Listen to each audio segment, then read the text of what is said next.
महाराष्ट्र एमपीएससीची परीक्षा पुढे ढकलण्यात आल्याची बातमी समोर येते। 21 डिसेंबर रोजी होणारी एमपीएससीची परीक्षा आता पुढे ढकलण्यात आली आहे। 21 डिसेंबरला नगर परिषदेचे निकाल लागत असल्याने परीक्षा पुढे ढकलण्याचा निर्णय महाराष्ट्र लोकसेवा आयोगाने घेतलाय।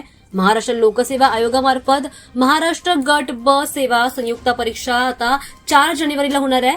याबाबत अधिकृत परिपत्रक देखील काढून माहिती देण्यात आली आहे। त्यासोबतच महाराष्ट्र लोकसेवा आयोगामार्फत घेण्यात येणारी संयुक्त पूर्व गट ब ची परीक्षा आता 21 डिसेंबरला होणार होती। त्याच दिवशी राज्यातील नगर परिषद आणि नगरपंचायत निवडणुकांची मतमोजणी होणार आहे। त्यामुळे स्पर्धा परीक्षा देणाऱ्या परीक्षार्थ्यांमध्ये मोठा चिंतेचं वातावरण निर्माण झालं होतं।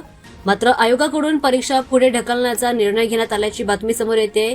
विद्यार्थ्यांसाठी ही अत्यंत महत्त्वाची बातमी आहे। याआधी ही परीक्षा 9 नोव्हेंबरला होणार होती, परंतु पावसामुळे 21 डिसेंबरला घेण्याचा निर्णय घेण्यात आला होता। मात्र आता ही परीक्षा 4 जानेवारीला होणार असल्याचं जाहीर करण्यात आलंय। त्यामुळे विद्यार्थ्यांना पुरेसा वेळ अभ्यास करण्यासाठी मिळालाय।